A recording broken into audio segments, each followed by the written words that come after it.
እጁን አውጥቶ የሚማረክ እንጂ የሚዋጋ ሰራዊት አይደለም እያየን ያለን። ቲፒኤልኤፍም ወይም ደግሞ ቲዲኤፍም መድፍ ታንክ ስቲል በእጁ ያለ ከ200 ምናምን ሺህ በላይ ሰራዊት ትግራይ ውስጥ አለ። ፋኖንም ውሰድ። ፋኖ ምሽግ ይዞ መከላከል ደረጃ ላይ እየደረሱ እንደሆነ እያየን ነው። ዙ 23 መካከለኛ መሳሪያዎች እስከ መማረክ የደረሱበት ሁኔታ እያየን ነው። ኦላንም እንሂድ አጥፍተናቸዋል። 95% አጥፍተን አሁን መለቃቀም ነው የቀረን ተብሎ ከተነገረን ብዙ ጊዜ ሆኗል። ትልልቅ ኦፕሬሽኖችን አሁን እያደረገ ነው። የመንግስት ሰራዊት ራሱ የመዋጋት አቅሙ ዝቅተኛ እየሆነ ነው። ይሄ መንግስት በሀገሩና በህዝቡ ላይ ያለው ቁጥጥር ከጊዜ ወደ ጊዜ እየጠበበ ነው የመጣው። መሃሉ ዳር እየሆነ ነው የመጣው። ስለዚህ አሁን ትግራይ በዚህ መንግስት ቁጥጥር ስር ነው ማለት አይቻልም። አማራ ክልል አብዛኛው ከዚህ መንግስት ቁጥጥር ውጭ ሆኗል። የተወሰነ የኦሮሚያ ክልል ከዚህ መንግስት ቁጥጥር ውጭ ሆኗል። የተለያዩ አካባቢዎች ኢፌክቲቭ የሆነ ቁጥጥር የለውም። ትግራይ የለውም ምንም። አማራ ክልልም በጣም ውስን የሆነ በከተሞች ላይ የተወሰነ ቁጥጥር ነው ያለው። ያም ኦሮሚያም እንደዛ ነው። በሁሉም ባይሆንም በከፊሉ አካባቢ ተመሳሳይ ነገር ነው። ምን ከዛች ባሉት ክልሎች ነው የመንግስት ፓወር ኮንሶሊዴት እያደረገ ነው ልትል የምትችለው በቁጥጥር ነው። በህዝቡና በአገሩ ላይ ያለው ቁጥጥር ነው። ይሄ መንግስት ደንበሩን መከላከል የሚችል አይደለም። ሀገር ውስጥ ያሉ አካባቢዎችን በተገቢው መንገድ መቆጣጠር የቻለ አይደለም። ብዙ አማጽያን፣ ብዙ የጎበዝ አለቆች በተለያየ አካባቢውን ተቆጣጥረውታል። የእንትን ጉዳይ ነው ሰድ የታጣቂ የትግራይ ጦርነት ከመጀመሩ በፊት እዚህ ግባ የሚባል ሰራዊት አልነበረም። ከሚሊሻ እና ከተወሰኑ ልዩ ኃይሎች በስተቀር ይሄን ያህል በአርሚ ደረጃ ሊጠቀስ የሚችል አካል አልነበረም ትግራይ። አሁን ቲፒኤልኤፍም ወይም ደግሞ ቲዲኤፍም በየአደባባዩ እንደሚነግረን የመንግስት ኤታማዦር ሹሙም በአደባባይ ወጥቶ እንደነገረን መድፍ ታንክ ስቲል በእጁ ያለ ከ200 ምናምን ሺህ በላይ ሰራዊት ትግራይ ውስጥ አለ። ይሄ የመንግስትን ቁጥጥር አይደለም የሚያሳይ። ፋኖንም ውሰድ። ፋኖ ሂት ኤንድ ራን የሚያደርግ ፒውርሊ ጎሬላ ፋይተር ነው ሆኖ የነበር። አሁን ቅርብ ጊዜ በሰሜን ወሎ አካባቢ የተደረጉትን ኦፕሬሽኖች ጎንደር ላይ እየተደረጉ ያሉ ኦፕሬሽኖችን አቅደው ምሽግ ይዞ የተቀመጠን ሰራዊት ደምስሶ የመቆጣጠር ባህሪ እያሳዩ ነው። ምሽግ ይዞ መከላከል ደረጃ ላይ እየደረሱ እንደሆነ እያየን ነው። ዙ 23 መካከለኛ መሳሪያዎች እስከ መማረክ የደረሱበት ሁኔታ እያየን ነው። በገፍ የመንግስትን ወታደር ማርከው በቀይ መስቀል አካባቢ አስረክበው የዲፕሎማሲ ጥቅም ሁሉ ማግኘት የቻሉበት ሁኔታ ነው እያየን ያለው። ቀይ መስቀልም ለመረከብ የተገደደው ያለ ምክንያት አይደለም። አሁን በማስ ነው እየማረኩ ያለው። ይሄ ቀላል ነገር አይደለም፣ ዝም ብሎ አይደለም። እና ቀድሞ ያደርጉ እንደነበረው ይሄ አምቡሽ የማድረግ ሂት ኤንድ ራን የማድረግ ከዛ አልፈው አሁን ወደ ኮንቬንሽናል ሰራዊትነት የሚወስዳቸውን አቅጣጫ እየያዙ እንደሆነ ነው የምናየው። ወደ 7-8 3 ወሮች ያሳልፋል። በ3 ወር ውስጥ ጨርሼ ወደ ካምፔን መለሳለሁ አጠፋቸዋለሁ እያለ ከዛተ ዘመን አልፎታል። ይሄ ሰራዊት ቀበሌ ወረዳ እየሄደ እየተዋጋ የትም ልንደርስ አንችልም። እዛ ሚኒሻ ልዩ ኃይል የሴኩሪቲ ቁጥጥር ማድረግ አለበት፣ እኛ ወደ ካምፓችን መመለስ አለብን እያሉ መናገር ከጀመሩ ዘመን አልፏቸዋል። መንግስት ይህን ማድረግ አልቻለም። በየአካባቢ ያለውን ግጭት አሁን በሰራዊቱ በመከላከያ ሰራዊት ጣልቃ ገብነት ነው እየተዋጋ ያለው። ይሄ ድክመትን ነው እንጂ የሚያሳየው ጥንካሬን አይደለም፣ ፓወር ኮንሶሊዴሽንን አይደለም። በከፍተኛ ደረጃ የመንግስት ሰራዊት ራሱ የመዋጋት አቅሙ ዝቅተኛ እየሆነ ነው። እጁን አውጥቶ የሚማረክ እንጂ የሚዋጋ ሰራዊት አይደለም እያየን ያለን። ኦላንም እንሂድ አጥፍተናቸዋል። 95% አጥፍተን አሁን መለቃቀም ነው የቀረን ተብሎ ከተነገረን ብዙ ጊዜ ሆኗል። ትልልቅ ኦፕሬሽኖችን አሁን እያደረገ ነው። ስለዚህ በዚህ ረገድ መንግስት እየተዳከመ ነው እንጂ እየተጠናከረ አይደለም። እኔ እንዲቀጥል ማድረግ የለብንም፣ ይህ አገዛዝ መቀየር አለበት የሚል እምነት ነው ያለኝ። እንዴት ሊቀየር ይችላል የሚለው ላይ ነው ትኩረት ሰጥቼ እየሰራሁ ያለሁት። እንዴት ይቀጥላል የሚለው ላይ አይደለም። እሱም ብልጽግና ይጨነቅበት አደርገው እንዴት መቀየር ይቻላል ነው። ነገር ግን ያ ፖሲቢሊቲ ደግሞ ያለ መሆኑን አረሳ። ብረሳ ኖሮ እኮ ይሄ ሁሉ ጥረት እኮ አላደርግም ነበር። ይሄን ካላደረግን አገዛዙ ይቀጥላል፣ ምንም ጥርጥር የለውም። ያ ግን የጥፋት አማራጭ ነው የሚል እምነት አለኝ። የጥፋት መንገድ ነው የሚል እምነት ነው ያለኝ። እሱም እንደ አማራጭ መውሰድ አለብን የሚል እምነት የለኝም። ፖሲብል አለ። ለምሳሌ የዚህ የግንቦት ማንፌስቶ አይነት ሰነድ ይዘን በአንድ በኩል ተባብረን መታገል ካልቻል አገዛዙ እንዲሁ በራሱ ችግር ብቻ ላይወድቅ ይችላል፣ ሊቀጥል ይችላል። ከምንጠብቀው በላይ ረጅም ዕድሜ ሊቀጥል ይችላል። ግን ምንድነው እንዳይቀጥል የሚያደርግ ስራ እንስራ ነው እየተባለ ያለው። ስራ የምንሰራው እኮ ካልሰራን እንደሚቀጥል የመቀጠል ፖሲቢሊቲ ስላለው ብቃት ከተሰራ አይቀጥልም የሚል እምነት ነው ያለኝ።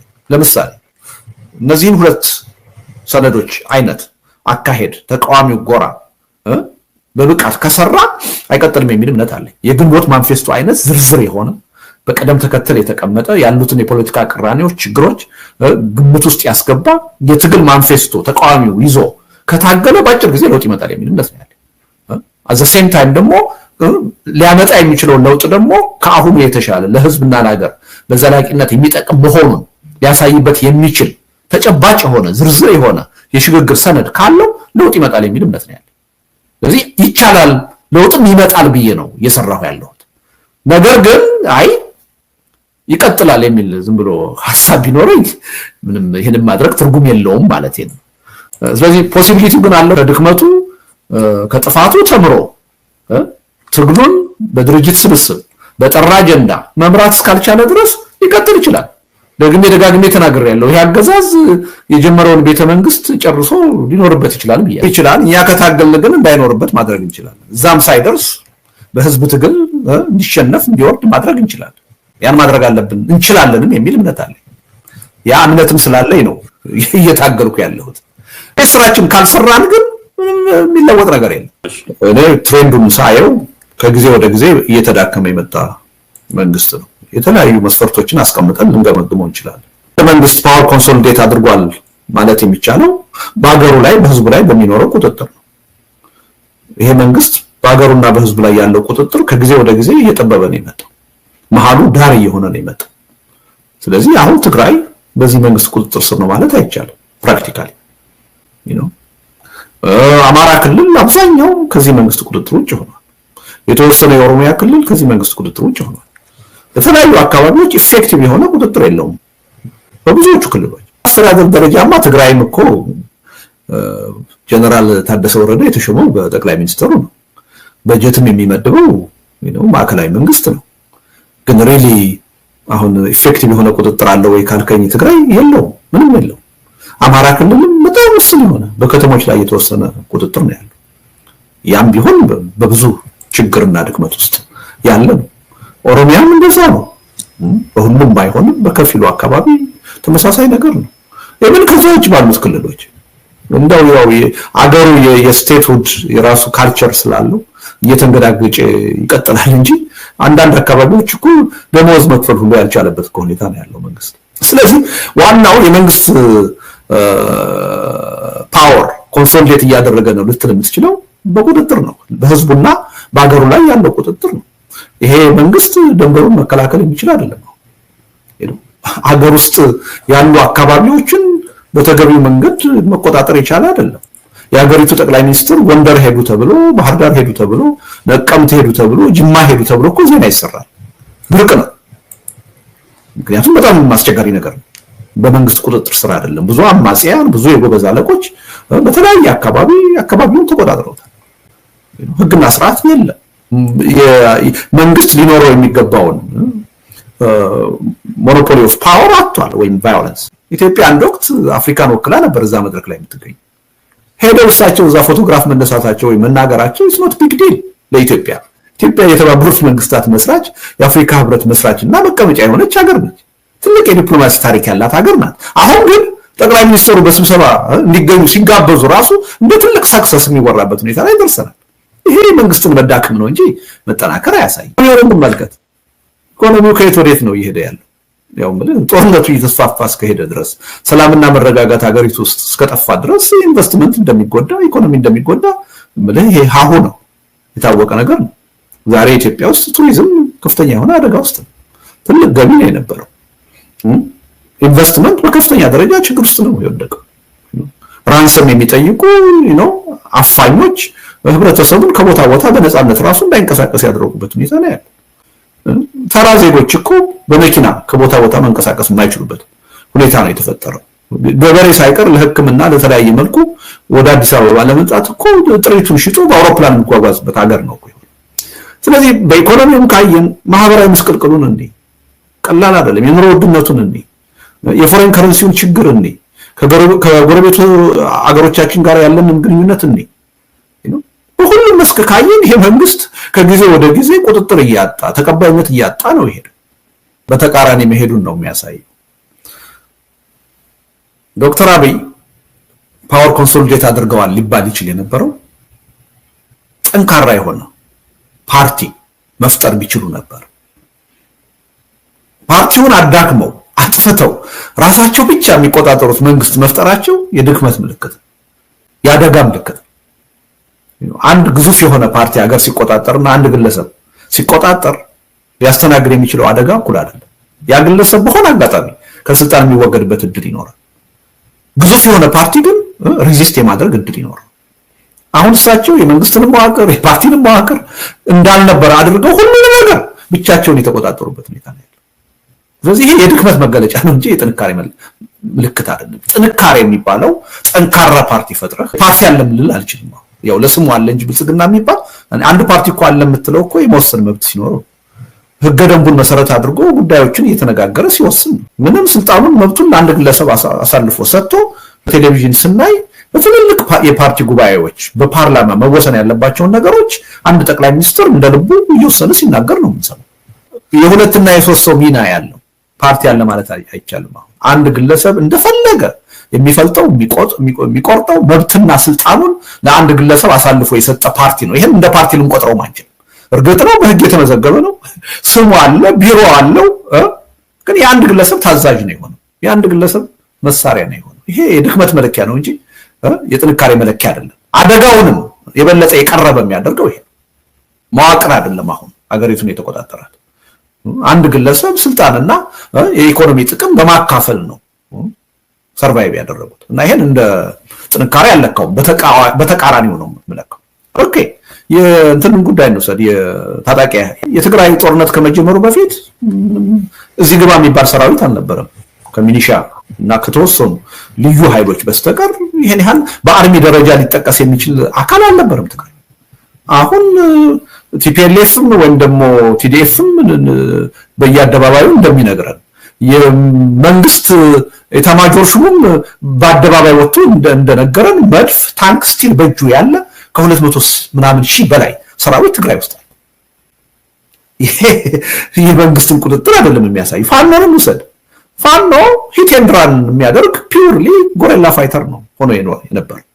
አሁን ቅርብ ጊዜ በሰሜን ወሎ አካባቢ የተደረጉትን ኦፕሬሽኖች ጎንደር ላይ እየተደረጉ ያሉ ኦፕሬሽኖችን አቅደው ምሽግ ይዞ የተቀመጠን ሰራዊት ደምስሶ የመቆጣጠር ባህሪ ያሳዩ ነው። ምሽግ ይዞ መከላከል ደረጃ ላይ እየደረሱ እንደሆነ እያየን ነው።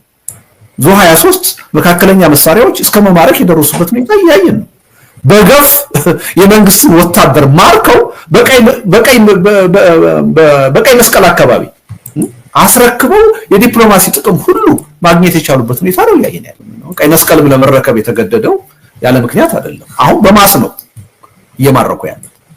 ይሄ ቀላል ነገር አይደለም፣ ዝም ብሎ አይደለም እና ቀድሞ ያደርጉ እንደነበረው ይሄ አምቡሽ የማድረግ ሂት ኤንድ ራን የማድረግ ከዛ አልፈው አሁን ወደ ኮንቬንሽናል ሰራዊትነት የሚወስዳቸውን አቅጣጫ እየያዙ እንደሆነ ነው የምናየው። ወደ 7-8 3 ወሮች ያሳልፋል። በ3 ወር ውስጥ ጨርሼ ወደ ካምፔን መለሳለሁ አጠፋቸዋለሁ እያለ ከዛተ ዘመን አልፎታል። ይሄ ሰራዊት ቀበሌ ወረዳ እየሄደ እየተዋጋ የትም ልንደርስ አንችልም። እዛ ሚኒሻ ልዩ ኃይል የሴኩሪቲ ቁጥጥር ማድረግ አለበት፣ እኛ ወደ ካምፓችን መመለስ አለብን እያሉ መናገር ከጀመሩ ዘመን አልፏቸዋል። መንግስት ይህን ማድረግ አልቻለም። በየአካባቢ ያለውን ግጭት አሁን በሰራዊቱ በመከላከያ ሰራዊት ጣልቃ ገብነት ነው እየተዋጋ ያለው። ይሄ ድክመትን ነው እንጂ የሚያሳየው ጥንካሬን አይደለም፣ ፓወር ኮንሶሊዴሽንን አይደለም። በከፍተኛ ደረጃ የመንግስት ሰራዊት ራሱ የመዋጋት አቅሙ ዝቅተኛ እየሆነ ነው። እጁን አውጥቶ የሚማረክ እንጂ የሚዋጋ ሰራዊት አይደለም እያየን ያለን። ኦላንም እንሂድ አጥፍተናቸዋል 95% አጥፍተን አሁን መለቃቀም ነው የቀረን ተብሎ ከተነገረን ብዙ ጊዜ ሆኗል። ትልልቅ ኦፕሬሽኖችን አሁን እያደረገ ነው። ስለዚህ በዚህ ረገድ መንግስት እየተዳከመ ነው እንጂ እየተጠናከረ አይደለም። ዲፕሎማሲን በሚመለከት የአይኤምኤፍን የወርልድ ባንክን ቅድመ ሁኔታ ከመቀበል በላይ የአንድ መንግስት ድክመት ሊያሳይ የሚችል ነገር ያለ አይመስልም። አሁን ትንንሽ ነገር እየተጣለለት ያለው ዳረጎት እየተሰጠው ያለው ያን ይሄ የቀረበላቸውን ቅድመ ሁኔታ ሁሉ ተቀብለው ነው እርዳታ ለማግኘት የተያዘችውን ዶላር ለማስለቀቅ ደስፕሬትሊ የሚጠይቋችሁን ጥያቄ ሁሉ ተቀበሉ ተብሎ ነው ልኡካኑ የተላከው። ኢትዮጵያ ውስጥ ባለ ሁኔታ ሊበራላይዝ መደረግ ያለበት በዚህ መንገድ አይደለም። ምክንያቱም በመንግስት ቁጥጥር የነበረ ኢኮኖሚ ነው። ወደ ፕራይቬት ሴክተር ሲሸጋገር ግራጁዋል መሆን አለበት። ብዙ ጥንቃቄዎች መደረግ አለባቸው። ስትራቴጂክ አጀስትመንት ፕሮግራም ወይም ሳፕ በአፍሪካ፣ በላቲን አሜሪካ፣ በኤዥያ ያመጣውን ጣጣ ፌል ያደረገ ፕሮጀክት ነው አይደለም። ቢያንስ ኢህአዴግ ራሱ ይሄን ሬዚስት አድርጎ ነው የቆየው። ለዛም ነው አንጻራዊ የሆነ ኢኮኖሚ እድገት ማምጣት ችሎ የነበር። አሁን ግን ያለምንም ክርክርና በቂ ድርድር የተቀበለ መንግስት ነው ያለው። ከዛ በኋላ ራሱ ከተቀበለ በኋላ ግምገማቸው አሁንም ነገ ከነገ ወዲያ እንደገና እጅ ጠምዝዘው ሌላ ነገር እንዲቀበል የማድረግ እድል ነው ያላቸው እና ይሄ መንግስት በዲፕሎማሲ ረገድም በጣም የተዳከመ ተቋሙን ራሱ ዲፕሎማሲ ሊመራ የሚችለውን የውጭ ጉዳይ ሚኒስትርን አዳክሞ ከጥቅም ውጭ ያደረገ መንግስት ነው። ያው ጠቅላይ ሚኒስትር ናቸው አሁን የውጭ ጉዳይ ሚኒስትር ሆነው እየሰሩ ያሉት። ሌላው ሁሉ ሲምቦል ነው። ብዙ ነገሮች ሲወሰኑ የውጭ ጉዳይ ሚኒስትር ሰዎች አምባሳደሮች ሳይቀሩ አንተ በሚዲያ ነው የሚሰሙት፣ አያውቁም። ስለዚህ ከጎረቤትም ከአካባቢም የስጋት ምንጭ ሆና የምትታይ ሀገር ነው የሆነችው። ነገር ግን ተቃዋሚ ጎራ ጠንካራ ስላልሆነ ተባብሮ የመንግስታዊ ለውጥ ለማምጣት የሚያስችል ሁኔታ ላይ ስላልሆነ ሳይወዱ በግድ ይሄን መንግስት እንደ ግሉኮስ እየሰጡ ብዙም ሳይሰጡ ጭራሽም አንሰጥም ሳይሉ ግሉኮስ እየሰጡ ማሰንበት የወሰኑበት ሁኔታ ነው ያለው። እኛ ግንኙነት አለን እኮ ከዲፕሎማቶቹ ጋር ይነግሩናል እኮ ምን አማራጭ አለን ነው የሚሉት። ይሄ መንግስት ጥሩ እንዳልሆነ ማይበጅ እንደሆነ ለአካባቢውም ለእናንተም እናውቃለን። እኛ እዛ አካባቢ ላለን ብሔራዊ ጥቅምም እንደማይበጅ እናውቃለን። ግን እንዴት ነው የሚተካው የሚለው ላይ እርግጠኛ አይደለንም ነው የሚሉት። ከኛ ባላነሰ ሁኔታ የውጭ መንግስታት የዚህን መንግስት ባህሪ እና ድክመት ያውቃሉ። ተቃዋሚ ጎራ ሊጠናከር ይችላል፣ የተሻለ ነገር ሊያመጣ ይችላል በዚህ መንገድ ብዬ ሰነድ ማዘጋጀት አያስፈልገኝም ነበር። እንደዛ አይነት አድሬስ ሊደረግ የሚገባው ጥያቄ እንዳለ ስለማመን። ስለዚህ አንድ ሰው ተቃዋሚ ጎራ የተሻለ ስርዓት እንደሚያመጣልን በምን እርግጠኛ እንሆናለን ቢለኝ ተገቢ ጥያቄ ነው። ተገቢ ጥያቄ መሆኑን ስለማምን ነው ምን አይነት የሽግግር መንግስት ልናቋቁም እንችላለን፣ በምን ጉዳዮች ልንስማማ እንችላለን የሚለውን ጥያቄ ለመመለስ በሰነድ ደረጃ ጥረት እያደረግኩ ያለሁት እንደዚህ አይነቶቹ ጥያቄዎች ተገቢዎችና መመለስ ያለባቸው መሆኑን በማመን በኢትዮጵያ ደረጃ ስለ መሪ ስናስብ ማለት ነው ከእሳቸው ያነሰ ሰው አለ ብዬ አላምንም። በየትኛውም መመዘኛ በእሳቸው ደረጃ ጨካኝ የሆነ ግልብ የሆነ የሀገርና የህዝብ ጉዳይ ደንታ የማይሰጠው ለግል ስልጣኑ ብቻ የሚስገበገብ የሚሰራ ሰው ያለ አይመስለኝም። ስለዚህ በዚህ ረገድ እሳቸው ከብዙ ኢትዮጵያውያን የተሻሉ ናቸው የሚል አስተሳሰብ ያላቸው ሰዎች እንዳሉ አምናለሁ። አሳማኝ ምክንያት የለውም። በ27 ዓመቱ የኢህአዴግ ዘመን የነበሩት ሰዎች መልሰው ወደ ስልጣን ቢመጡ ከእሳቸው የተሻሉ ናቸው የሚሆኑት። ተቃዋሚ ጎራ አሁን የትኛውም ተቃዋሚ ጎራ ከእሳቸው የተሻለ እንጂ የባሰ ሊሆን አይችልም የሚል እምነት ነው ያለኝ። ምክንያቱም ይሄ ሰውዬ አሁን ነው ጥንካሬያቸው አንድን ሀገርና ህዝብ ለመምራት ይሄ ነው የሚባል ሊቆጠር የሚችል ጥንካሬ የላቸውም። ድክመት ነው ያላቸው፣ ክፋት ነው ያላቸው። ወደ ስልጣን ከመጡ በኋላ ይችን ሀገር ከአንድ ቀውስ ወደ ሌላ ቀውስ ነው ኦልሬዲ በህልውና የመቀጠልና ያለመቀጠል ጥያቄ ውስጥ ነው የጣሏል። ምን አመጡልን? ምን ያስቀሩት ችግር አለ? ወደ ስልጣን የመጡት እኮ የነበረውን ችግር ፈተው አዲስ ጥሩ ነገር ሊያመጡ ነው። የነበረውንም አልፈቱትም፣ አዳዲስ እንደገና ብዙ ችግር ነው የፈጠሩት። በምን መመዘኛ ነው ይሄ አሁን ከሌላው ጋር መነጻጸር ያለባቸው? መነጻጸርም ያለባቸው አይደል። እሳቸው በቃ የኢትዮጵያ መሪ ሆነው መቀጠል የማይገባቸው ሰው ናቸው። አገሩ ፓርቲ ቢኖረው ኖሮ፣ አገሩ ፓርላማ ቢኖረው ኖሮ፣ አገሩ ጠንካራ የሆነ ተቃዋሚ ቢኖረው ኖሮ፣ አገሩ የህግ ስርዓት ቢኖረው ኖሮ፣ የህግ ስርዓት ምን ያለ ምክንያት አይደለም። ወንጀለኛም ሰው ናቸው፣ ኮራፕትድ ናቸው። በህግ የሚያስጠይቅ ኮራፕሽን በየቀኑ ነው የሚሰሩት። ብዙ ሰዎች ከታሰሩበት የኮራፕሽን ኢሹ በላይ ሲሰሩ የሚውሉ ናቸው። የብዙ ንጹሃን ዜጎች ደም በእጃቸው ያለ ነው ይሄ ሰው ከመጡ ጀምሮ ምናልባት በሚሊዮን የሚቆጠሩ ብዙ ሰዎች ተፈናቅለዋል፣ ተሰደዋል። በእሳቸው አስተዳደር ሴቶች በገፍ በማስ ተደፋጥሮ ታንኩንም ባንኩንም ተቆጣጥሮ ሀገር እያስተዳደረን ያለ አካል ከአንድ ለራሱ ህልውና ከሚፍጨረጭርና ከሚታገል ተቃዋሚ ኃይል ጋር እንዴት ነው የምናነጻጽረው? የትክክል እኮ አይደለም። መንግስት ይምጣ ስንል እኮ የተሻለ ነገር ይምጣ የምንለው እኮ ምንድነው ብሎ የሆነ ጫካ ያለ አንድ አማጺ ይምጣና ስልጣን የያዝ እኮ ምን የለም። ማለት ተቃዋሚው ጎራ በሰላማዊ ትግልም በትጥቅ ትግልም እያካሄደ ያለው አንድ የሽግግር አካል ማቋቋም ነው። ከዛ ውስጥ ሚስተር ኤክስ የሚባል ክፉ ወይም ደካማ ሰው ካለ ሚስተር ዋይ የሚባል ክፉ ወይም ደካማ ሰው ስላለ አጠቃላይ ስብስቡ ደካማ ነው። እነዚህ ሰዎች ተሰባስበው የሚያመጡት ስርዓት ከአብይ የተሻለ አይሆን። ስራዎችን ከሰራን ከተባበርን የግለሰብን ወይም ደግሞ የቡድንን የጠባብ ቡድንን ፍላጎት ከማስቀደም ይልቅ የሀገርና የህዝብን ህልውና ካስቀደምን አሁን ያለው ተቃዋሚ ጎራ ተባብሮ አሁን በስልጣን ላይ ካለው ስርዓት የተሻለ ማምጣት ይችላል የሚል እምነት ነው ያለው። ለዛም ነው ደፋ ቀና እያልን ያለነው። ይቻላል የሚል እምነት አለ። እሳቸው እንደሚሉት አይደለም። ባለው ሁኔታ ከትጥቅ ትግል ውጪ አማራጭ የለንም ብለው ሊያምኑ ይችላል። አንዳንዶቹ እንደዛ የሚሉም አሉ። ነገር ግን መሰባሰቡ ሲፈጠር እና በሽግግሩ ሂደት የጋራ ውክልና ያለበት የሁሉንም ጥያቄ ሊያስተናግድ የሚችል የሽግግር ሂደት ይፈጠራል ብለው አምነው ሲስማሙ ግን ከዛ በኋላ ያለውን ሂደት በትጥቅ ትግል እንፈታዋለን ብለው ሊያምኑ አይችሉም። የሚያምኑ ከሆነ ዜሮ ሰም ጌም ነው የሚሆነው፣ ወደ ኋላ መመለስ ነው የሚሆነው። ስለዚህ አንዱ ስምምነት ምንድነው የሚሆነው?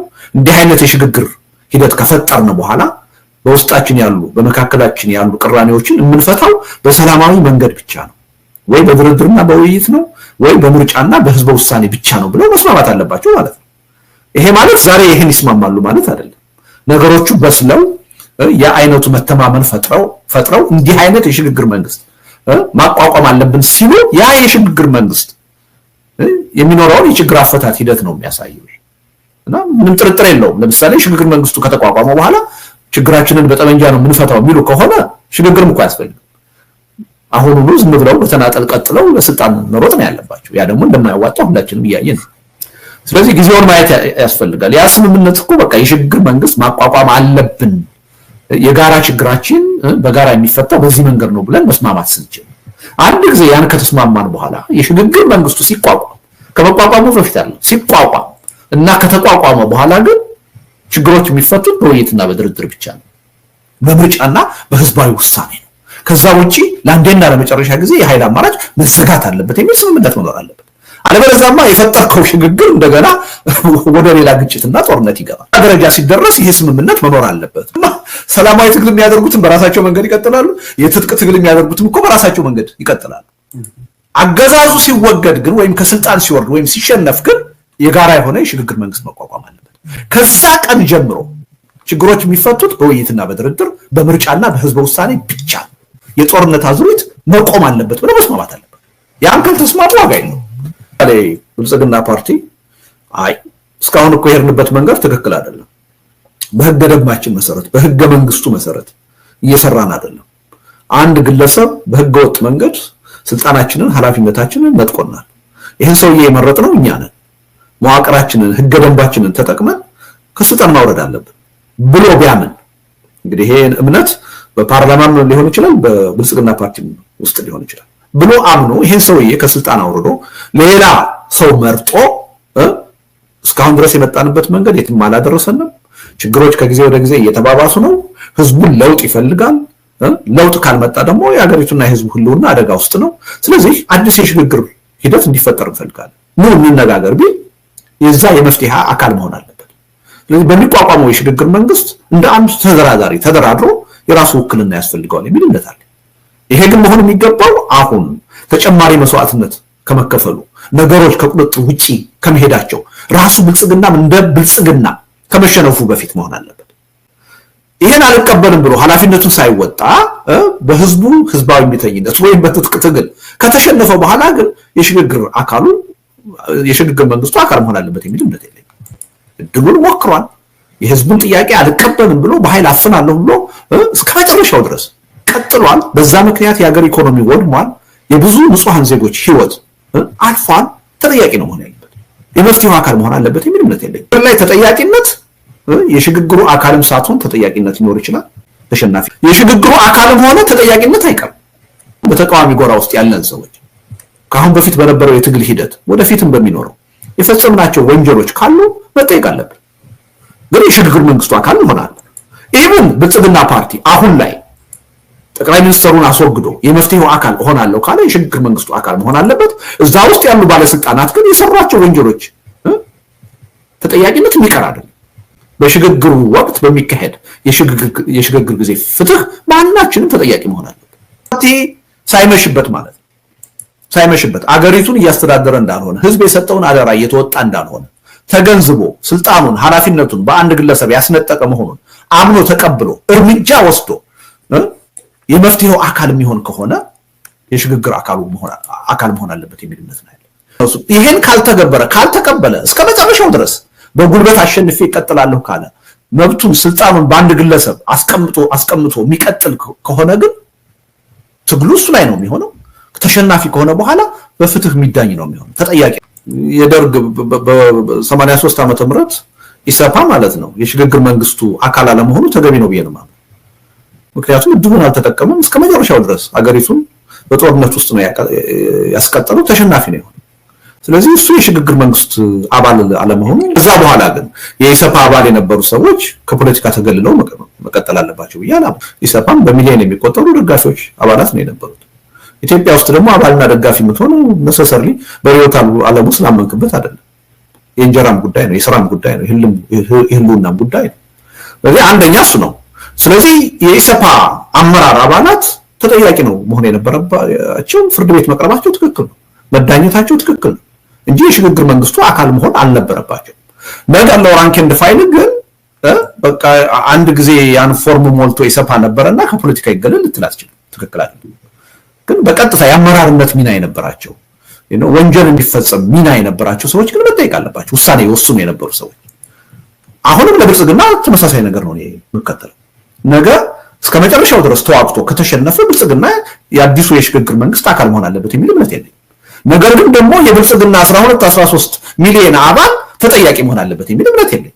ፓርቲዎች ውስጥ ተሳትፎ ሊሄዱ ይችላሉ። ብልጽግና ፓርቲ እንደ ፓርቲ ግን ላይቀጥል ይችላል። መቀጠልም የለበትም።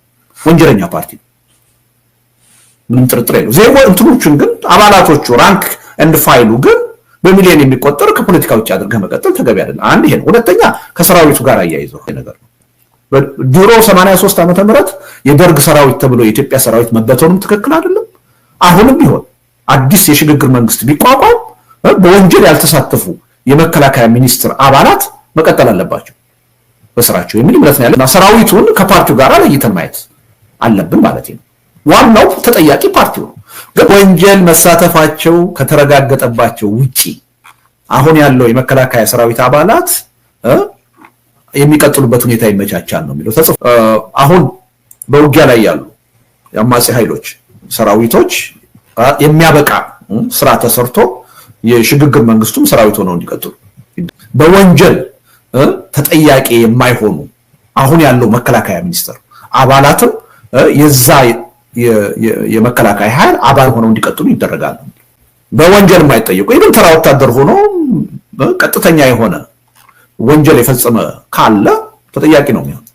አዛዥ ሆኖ ወንጀል የፈጸመ የጦር ወንጀል የፈጸመ ተጠያቂ ነው የሚሆነው። ከዚህ ውጪ ግን በህግ በስርዓት ጦርነት ሲያካሂዱ የጦርነት ተሳታፊ መሆን በራሱ ተጠያቂ ያደርጋል የሚል እምነት የለኝም። የነበሩ አካላት ግን ወደፊት የማብቃት ስራ ተሰርቶ የሀገሪቱ ሰራዊት አካል ሆኖ መቀጠል አለባቸው ብዬ ነው የማምነው እንጂ 83 ዓመተ ምህረት ኢህአዴግ የሰራውን ስህተት አሁን ወደፊት የሚመጣ የሽግግር ሂደት መድገም አለበት የሚል እምነት የለኝም። ስለዚህ ለምሳሌ አሁን ካሉት ሽምቅ ተዋጊዎች የሚቀበላቸው ሊኖሩ ይችላሉ፣ የማይቀበላቸው ሊኖሩ ይችላሉ። ግን በዋናነት ተዋግተው የመጡትና አሸናፊ የሆኑት ሰላምና ደህንነትን የማስፈን ኃላፊነት የነሱ ነው የሚሆነው።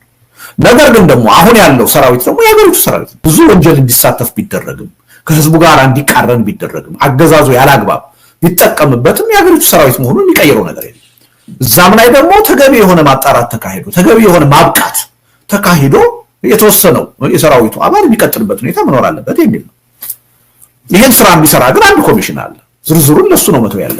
አገዛዙ በህዝብ ትግል ተሸንፎ ከመውደቁ በፊት ራሳቸውን ከአገዛዙ ነጥለው በይፋ የህዝቡ ትግል አካል ለመሆን የበቁ እና በማንኛውም የወንጀል ድርጊት አለመሳተፋቸው የተረጋገጠ የሀገሪቱ የመከላከያ ሰራዊት አባላትም የሽግግር መንግስቱ የመከላከያ ሰራዊት አካል ሊሆኑ ይችላሉ። አሁን መንግስት እየተዋጋ ነው አይደል እንዴ? ነው በዚህ ውጊያ መቀጠል አይጠቅመንም ብለው ራሳቸውን የሚነጥሉ ኃይሎች ሊኖሩ ይችላሉ። አንደኛ ራሳቸውን ከመሸነፋቸው በፊት ካገዛዙ ነጥለው የህዝቡ ትግል አካል የሆኑ የሰራዊቱ አካል ሆነው ይቀጥላሉ። ሁለተኛ በወንጀል አለመሳተፋቸው የተረጋገጠ የሰራዊቱ አባላት የሽግግር መንግስቱ ወይም የሰላም አስከባሪ ኃይል ሆነው የመቀጠል እድል ይኖራቸዋል።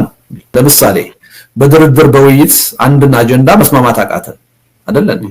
በቃ መስማማት ካቃተን ችግሩ አይፈታም ብለን ልንቆም አንችልም። የጉዳዩ ባለቤት የሆነ ህዝብ አለ፣ ለሪፈረንደም ይቀርባል። የሪፈረንደሙ ውጤት የማናችንም ፍላጎት ያሟላም አያሟላም ለመቀበል ዝግጁ መሆን አለበት።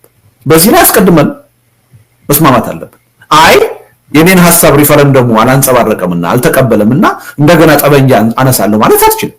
በዛ መልኩ ሊቀጥላለሁ የሚል አካል ህገወጥ ይሆናል ነው።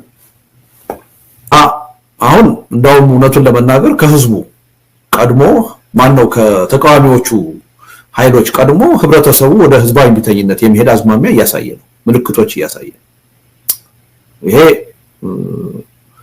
ህዝቡ ይሄን ለምን ያደርጋል ልንል አንችልም።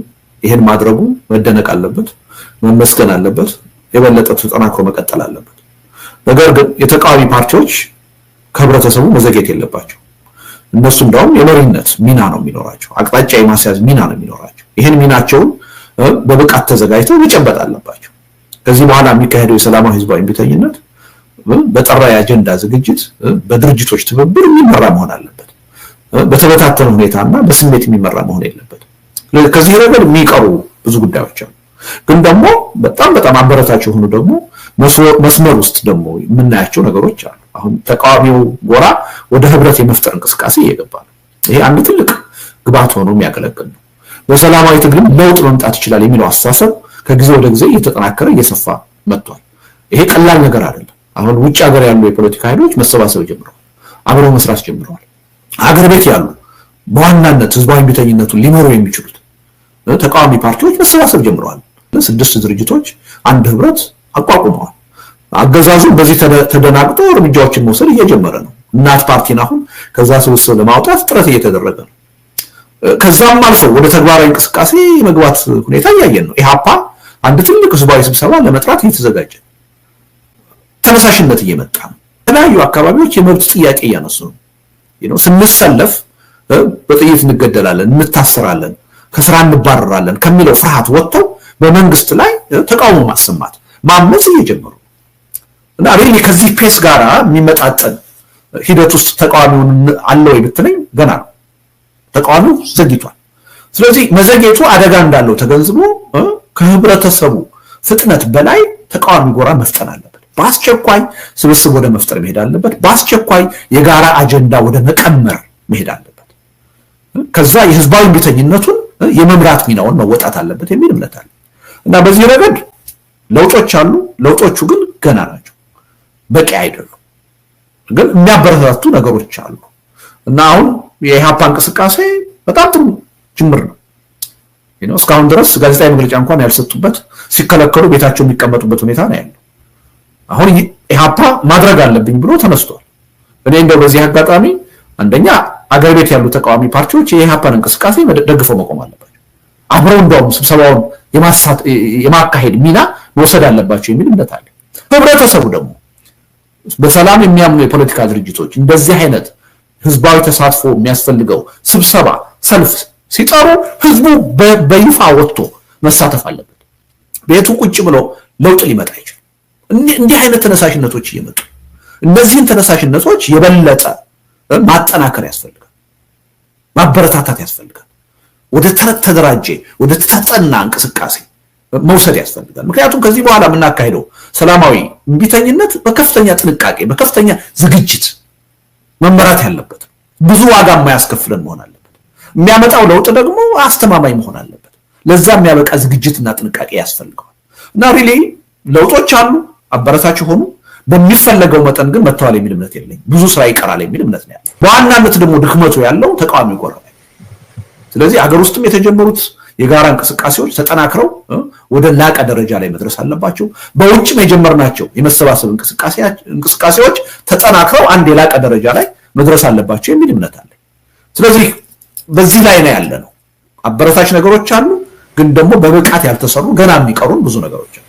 ሰላማዊ ህዝባዊ እምቢተኝነት ለማካሄድ በሌሎች ሀገሮች ካለው በላይ ነባራዊ ሁኔታው እየተሟላ ነው የሚል እምነት ነው ያለ። መሬት ላይ ያለው አገዛዙ ራሱ በከፍተኛ አፈና ተጽዕኖ ህዝባዊ እምቢተኝነት ሊቀጣጠል የሚችልበትን ምቹ ሁኔታ እየፈጠረ ነው የሚል እምነት አለ። የህዝብ ቁጥራችን ውስጥ ደግሞ አብዛኛው ወጣት ነው።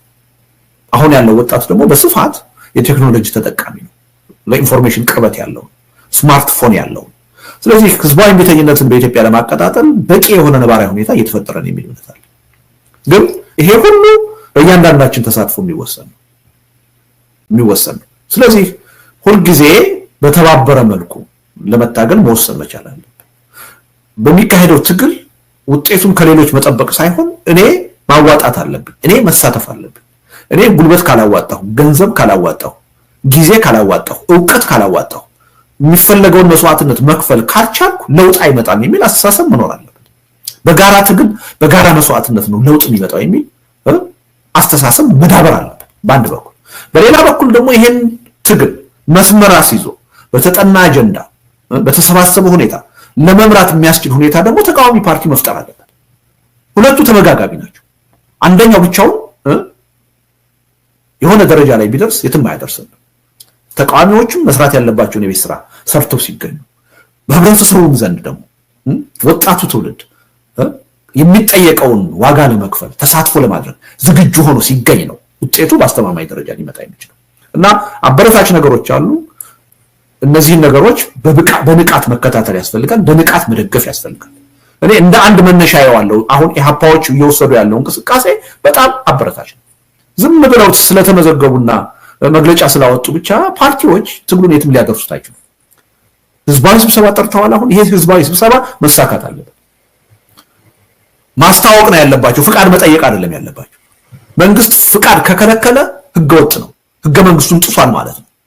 ስለዚህ ህገ መንግስቱን ሲጥስ ዝም ብሎ ህብረተሰቡ መቀበል የለበትም። ህገ መንግስታዊ መብቱን እስከ ማስከበር ድረስ መሄድ አለበት። ስለዚህ አሁን የኢህአፓ እንቅስቃሴ የጀመረው የሁሉም አገር ቤት ያሉ ተቃዋሚ ፓርቲዎች እንቅስቃሴ መሆን አለበት። ሁሉም በዚህ ዝግጅት ውስጥ ተሳታፊ መሆን አለባቸው፣ አጋርነታቸውን ማሳየት አለባቸው በአንድ በኩል።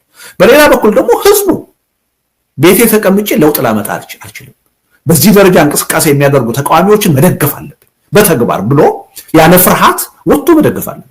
ስብሰባ ሲጠሩ መገኘት አለበት። በባስ ሰላማዊ ሰልፍ ሲጠሩ መገኘት አለበት።